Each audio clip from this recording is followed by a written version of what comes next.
మా భార్గవ్ హాస్టల్కి వెళ్ళి నెల రోజులు అవుతున్నా మా వారికి తక్కువ తేవటము తెలియట్లేదు, నాకు తక్కువ వండటము రావట్లేదండి.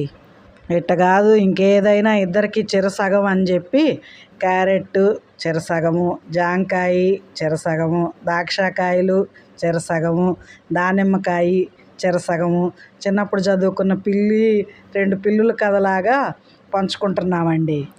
అట్లానే వీడియో కూడా ఆయన తీస్తున్నారు, నేను చెప్తున్నానండి. అట్నే 1/2 కిలో దిబ్బరొట్టె పిండి 2 రోజులు అయిందండి వేసి, అది 2 పూటలు తింటున్నా కూడా అయిపోవటం లేదు. అందుకని దిబ్బరొట్టె కూడా చెరసగం అండి. ఈ దిబ్బరొట్టెలోకి అవిసె గింజలు వేసి మాడుపు కారం చేశానండి. మాడుపు కారం టేస్ట్ కూడా బాగుంది. కారంలో నెయ్యి వేసుకొని అన్నంలో తిన్నా కూడా భలే బాగుందండి. మొత్తానికి టిఫిన్ తినేసి చిరొక గ్లాస్ మజ్జిగ తాగేసామండి.